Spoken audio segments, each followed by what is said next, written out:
Falando em Brasil, o nosso assunto de saúde é um assunto muito sério e muito importante, que, por sinal, o Brasil sofre com ele. Eu fiquei até espantada com os números. Descobri hoje que o Brasil é considerado o país campeão em insônia, um sintoma que afeta 40% da população. E segundo a Organização Mundial da Saúde, somente 5% dos indivíduos com insônia procuram um especialista adequado. E olha, gente, dormir bem é tão importante, né? A gente acorda de outro jeito, a cabeça funciona de outro jeito. Então, para saber por que a insônia acontece e como é que a gente faz para ter uma noite boa de sono, eu recebo o Dr. Tarso Adoni, que é neurologista e está aqui para tirar todas as dúvidas em relação à insônia. Dr. Tarso, muito obrigada por ter vindo. Muito bom que você esteja aqui, porque nada como a gente confiar e poder tirar as dúvidas com um médico, claro, né? E a insônia me surpreendeu, porque eu não sabia que tanta gente sofria de insônia. Eu, de vez em quando, tenho insônia. Eu ficava achando que era só eu que tinha insônia, mas 40% da população brasileira sofre de insônia. A insônia é realmente uma situação muito comum na nossa população e é verdade de maneira geral no mundo. Mas no Brasil a gente realmente estima que pelo menos 10 a 40% da população, dependendo do dado que a gente analisa, é de indivíduos com dificuldade para dormir, com insônia. Na verdade, assim, a gente precisa...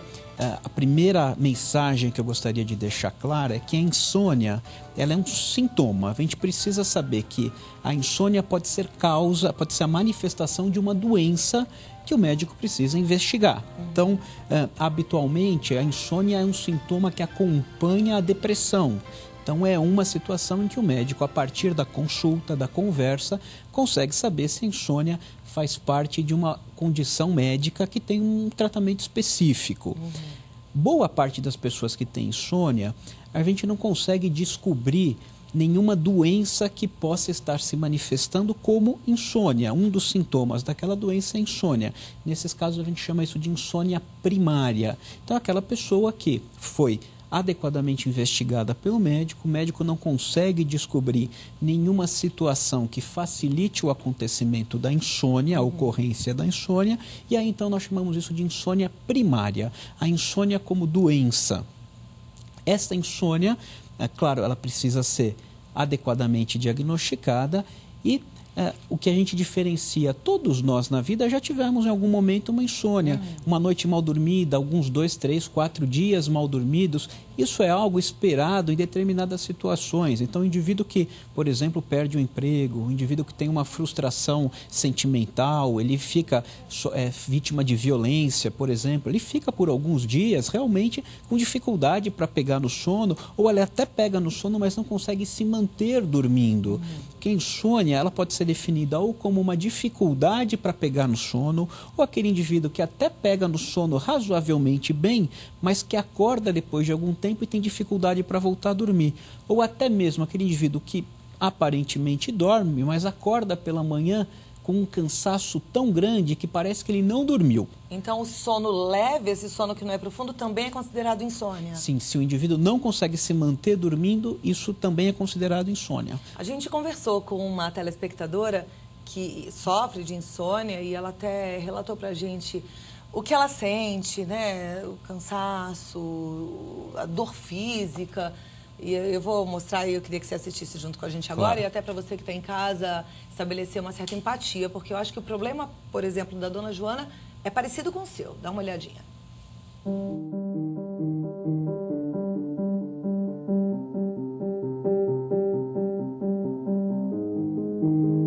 Eu dormia normalmente de 7 a 8 horas por dia. Na noite eu durmo em média de 4 a 5 horas. 3 horas, direto mesmo, é o máximo 3 horas. O corpo não está no descanso normal, então não consegue agir normal durante o dia. Acordo irritadiça, cansada, e parece que nem dormi. Mas isso está ocasionando de uns 4, 5 anos para cá. Então minha concentração já mudou muito desse tempo para cá que eu estou tendo esse tipo de insônia.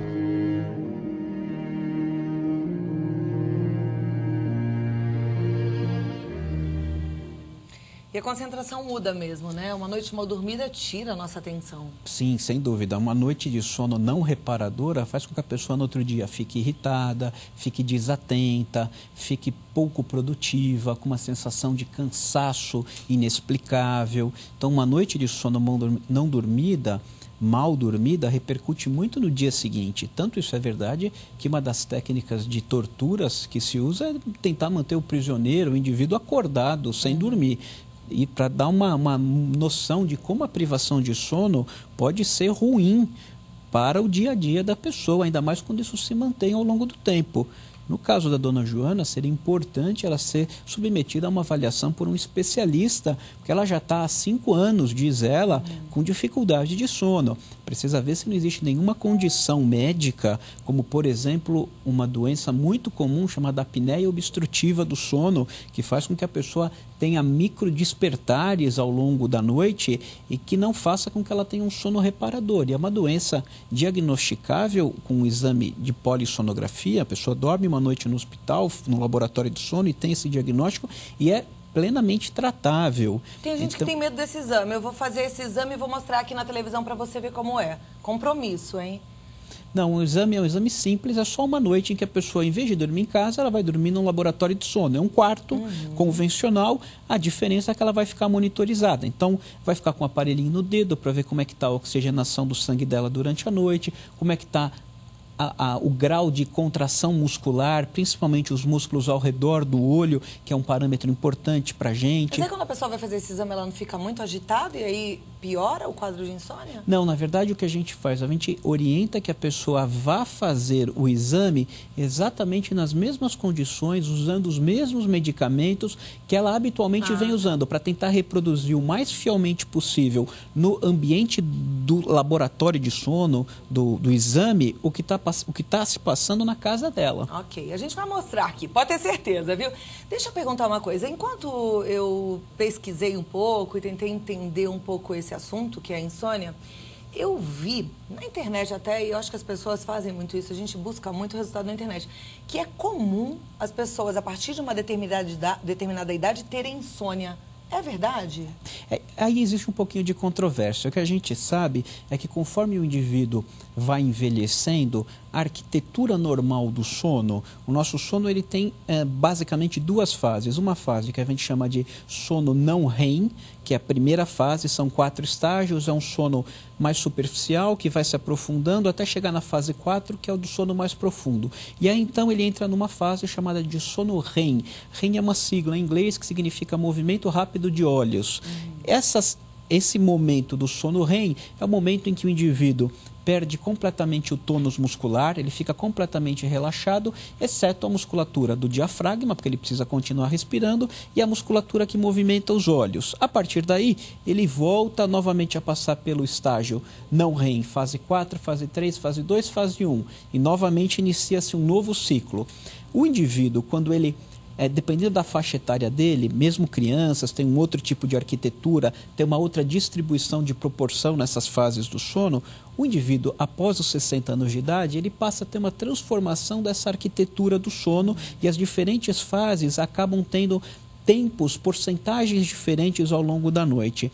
Mas o que se acredita hoje é que provavelmente o indivíduo, depois de uma certa idade, ele durma menos horas à noite, mas ele compense isso de alguma maneira durante o dia, com cochilos no meio da manhã ou cochilos no meio da tarde. Mas essa compensação, ela repõe a necessidade de sono? Neste caso em particular, sim. Então não existe problema? Não existe. O problema é quando as 3, 4 horas de sono são percebidas pelo indivíduo como insuficientes, o deixam cansado, ele diz que não consegue produzir como ele produzia porque a noite de sono foi ruim. Porque se você encontrar um indivíduo que diz para você, após os 60, 70, olha, eu sempre dormi 7, 8 horas, agora eu estou dormindo 5 horas, mas eu acordo bem, eu acordo refeito. Tá tudo certo. Tá ótimo, isso não é problema. Aliás, essa quantidade de horas dormidas varia muito de pessoa para pessoa, Perfeitamente. Né? Isso daí é um pouco um mito das 8 horas de sono. As horas de sono, elas são determinadas geneticamente. Então, se o seu pai, se a sua mãe, eles dormem muito, provavelmente você vai precisar também de mais horas. Então, se seu pai e sua mãe dormem 9, 10 horas para ficarem bem, provavelmente você também precisa desse tipo essa quantidade de horas de sono. Se a sua família é uma família de pessoas que dormem menos, 6 horas são suficientes, provavelmente você também com 6 horas está refeita. O que a gente entende é que, na média, a população precisa de 7 a 8 horas de sono, mas isso é uma média. Indivíduos vão precisar mais horas, alguns indivíduos menos horas. Ok. A gente publicou no Facebook, nas nossas redes sociais, esse tema de hoje. Algumas pessoas já enviaram perguntas. Vou passar a primeira pergunta aqui e no próximo bloco tem várias outras e eu vou te dar a chance de responder. Inclusive, se você ainda não enviou a sua pergunta, deve enviar para o 0 Operadora 11 2202 8432. Liga, as meninas do nosso site estão lá para te atender com muita tranquilidade. Você vai preencher o cadastro e vai fazer a sua pergunta, tá? A Cleci Fuente, de São Paulo, ela disse que desde fevereiro está tendo insônia. Tomou medicamentos, ela disse, tomei medicamentos que não adiantaram. O médico mudou para bromazepam. Durmo só, de 2 a 3 horas. Acordo e volto a dormir. O sono é todo picado. O que devo fazer? Bom, ela já foi avaliada por um especialista, ela já está no que nós classificamos de insônia crônica, aquela insônia que se perpetua por mais de 1, 2 meses. Então, ela precisa procurar um especialista. O medicamento para insônia, isoladamente, ele não é eficaz. Então, o que a gente habitualmente faz é aliar ao tratamento medicamentoso um tratamento não medicamentoso. Esse tratamento medicamentoso, ele envolve alguns passos. O primeiro passo seria a necessidade do indivíduo ter uma higiene adequada do sono. O que é uma higiene adequada do sono? Bom, não tomar bebidas à base de cafeína, colas, após as 6 horas da tarde. Essa é uma das coisas. Não fazer atividade física extenuante no início da noite, né? Privilegiar a manhã e a tarde para fazer atividade física, não se alimentar de maneira muito farta próximo da hora de dormir, tomar um banho morno próximo da hora de dormir. O quarto deve ser um ambiente acolhedor, sem barulho na medida do possível, absolutamente escuro. A pessoa precisa, além dessas medidas de higiene do sono, técnicas de relaxamento. Então, o que a gente orienta? O indivíduo deita na cama, ou se deitar na cama, ele contrai, por exemplo, a musculatura do pé, percebe, se concentra na contração da musculatura do pé e relaxa. Depois ele contrai a musculatura da perna, contrai, relaxa. Ou seja, ele vai se relaxando aos poucos, percebendo isso.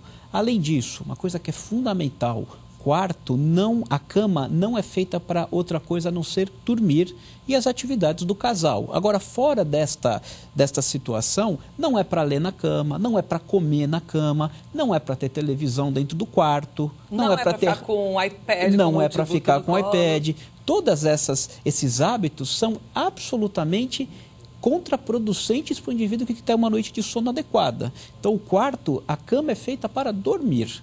Então, uma técnica outra que a gente usa, o indivíduo vai para a cama, começou a rodar na cama, a rememorar o dia, a rever situações que ele passou conflituosas e a cabeça dele, como a gente diz, vai a 1000. O que ele não pode fazer? Continuar na cama. Então, ele levanta, sai da cama, procura um outro ambiente, um outro cômodo da casa e fica lá ouvindo uma música clássica baixinha, tentando relaxar. Pode ver televisão? Idealmente não, televisão não. O ideal é uma música clássica, baixinha. O que ele pode fazer? Está com um problema que ele não consegue resolver, brigou com o chefe, ele fica imaginando diálogos com o chefe. Ele briga, devia ter falado isso, devia ter falado aquilo. Bom, pega uma cadernetinha e escreve. Escreveu, fecha a cadernetinha, deixa na cômoda, deixa no escritório, deixa na cozinha e fala, bom, agora eu vou voltar a dormir porque meu problema já está resolvido, está na caderneta. E volta e tenta. Não conseguiu dormir de novo? Levanta e faz isso quantas vezes forem necessárias. Por quê? Porque a cama, se o indivíduo fica na cama esse tempo todo, virando de um lado para o outro sem dormir, ele começa a enxergar a cama como uma inimiga. Quer dizer, a cama é ruim para ele. Não, a cama é boa. Só que a cama precisa ser feita para dormir. Perfeito. O Fernando Tavares, de Mato Grosso, gostaria de saber a gravidade da doença, síndrome da resistência aumentada das vias aéreas superiores e qual a forma de tratamento. Síndrome da resistência aumentada das vias aéreas superiores. Como é essa doença? É o seguinte, quando a gente dorme, quando nós estamos dormindo, o ar precisa passar pelo nariz, ele é aquecido pelas vias respiratórias altas, passa pela faringe, passa pela laringe e cai no pulmão. Do pulmão, aquele ar cheio de oxigênio cai no sangue e o sangue transporta aquele oxigênio para o nosso cérebro, para o nosso organismo como um todo. O indivíduo, quando dorme, ele pode ter uma situação patológica, doentia, em que as vias aéreas altas, a faringe, a região em que o ar precisa passar na sua fase inicial, é estreitada. Isso faz com que o ar tenha dificuldade em passar do meio ambiente pela via aérea superior até chegar na traqueia, no pulmão e etc. A briga do ar para passar por essa via que está com a sua resistência aumentada a passagem do ar, como se fosse um paredão tentando bloquear a passagem do ar quando ela está dormindo, faz com que ela ronque. Então, o que é o ronco? Nada mais é que a tentativa do ar vencer a resistência aumentada dessa via aérea. Isso faz com que chegue menos ar e, consequentemente, menos oxigênio no pulmão, que faz com que chegue menos oxigênio no sangue, menos oxigênio no cérebro. O cérebro com pouco oxigênio entra no que a gente chama de apneia. Então, para o indivíduo não parar de respirar ou bloquear aquela parada da respiração, o cérebro manda uma mensagem para que ele acorde. A síndrome de resistência das vias aéreas é isso, uma dificuldade nas vias aéreas altas de fazer com que o ar passe na quantidade adequada por essa via até chegar no pulmão. Então, dependendo do caso, existe, por exemplo, se o indivíduo tiver as amígdalas muito grandes, tiver um desvio de septo muito grande, em determinadas situações o tratamento pode ser cirúrgico. Em outros casos, o tratamento pode ser com o uso de aparelhos que tentam aumentar a pressão da via, tentando vencer a resistência. Se a via aérea alta, a faringe, está tendendo a ficar fechada, o que nós fazemos? Usamos um aparelhinho no nariz que joga uma pressão, que a gente chama de pressão positiva, para abrir a via aérea. É o aparelhinho que a gente chama de CPAP. Ele dorme com aquele aparelhinho para deixar a via aérea aberta e fazer com que o ar cheio de oxigênio passe sem problemas. Por quê? Porque o indivíduo acordando várias vezes durante a noite, ele vai ter uma noite de sono ruim, não restauradora. Então ele vai acordar de manhã irritado, sonolento, com baixa concentração. Se sentar durante 2 minutos ele cai no sono. Tem insônia. Sonolência diurna como uma manifestação da insônia, da noite de sono mal dormida. A Júlia, deixa eu verificar aqui o sobrenome dela, vou pedir para o pessoal colocar já na tela a dúvida da Júlia Ferragutti, de São Bernardo do Campo. Ela diz: tenho 13 anos e tenho insônia durante a noite. Se eu voltar da escola e for dormir às 2 da tarde e acordar à meia-noite, das 2 horas da tarde e acordar à meia-noite, não dormir mais, até o outro dia ir para a escola assim, isso irá atrapalhar meu desenvolvimento na escola?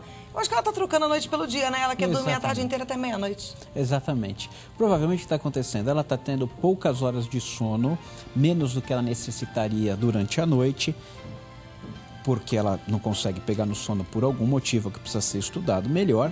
Essa faixa etária não é uma faixa etária em que habitualmente a pessoa tem insônia. Com 13 anos ela deveria estar dormindo extremamente bem. Então o que deve estar acontecendo é que ela está tendo menos horas de sono durante a noite. Ela vai para a escola, fica sonolenta de manhã na escola, chega da escola, almoça e quer dormir a tarde inteira. E aí ela deve cochilar, ela não disse aí, mas ela deve cochilar 2, 3 horas durante a tarde, que são suficientes para prejudicar o sono dela à noite. À noite ela não tem sono. Ela disse que ela dorme das 2 da tarde até a meia-noite. Péssimo. Dorme muito, a tarde inteira, a noite inteira. Manda tua mãe te acordar, Júlia. Exatamente. Ela tem que fazer, a partir de agora, um treinamento para não dormir durante o dia. Ela precisa ir para a escola, passar a tarde, vai fazer alguma coisa fora de casa, porque ela não caia na tentação de dormir. Para quando ela chegar em casa, ela ter sono e dormir no horário que deve dormir. À noite é horário de dormir. A não ser que ela fosse uma profissional que, por exemplo, trabalha em turnos no aeroporto, dá plantão, como os profissionais de saúde, outros indivíduos que fazem serviços à noite. E essa troca que bagunça um pouquinho o relógio biológico, dá uma alteração na memória, na concentração e gera cansaço ou não? Sem dúvida nenhuma. É a experiência clássica do indivíduo que vai viajar por um fuso 5 horas à frente, 5 horas atrás, e quando ele volta, ele fica vários dias completamente confuso, não consegue memorizar bem, o rendimento dele no trabalho diminui. Por quê? Porque essas horas de sono a mais ou a menos, essa alteração no ciclo circadiano dele, no ciclo de sono normal, faz com que ele tenha um rendimento muito ruim. Então, sem dúvida nenhuma, trocar a noite pelo dia, mesmo os profissionais que trocam a noite pelo dia, quando eles são remanejados de turno, eles têm graves problemas de adaptação. Inclusive os adolescentes. E dormir pouco gera o mesmo tipo de problema. Ok, temos mais perguntas aqui. Ana Flávia de Alagoas. Levanto de noite e ando pela casa. Às vezes tenho pesadelos terríveis. Já fui a 2 médicos, tomei medicamentos prescritos, acho que de tarja preta talvez, mas não adiantou. Os médicos dizem que o que tenho é hiperatividade no sono. É mesmo isso?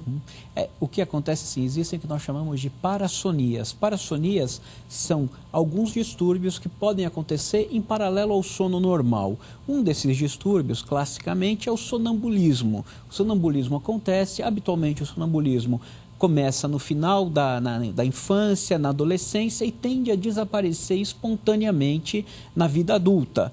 Então, o que ela deve ter é genericamente chamado uma síndrome de hiperatividade do sono, que a gente chama de uma síndrome de hiperatividade do sono não REM. O indivíduo acorda, levanta, assim, ele está inconsciente, mas está andando, está tendo esse tipo de comportamento hiperativo.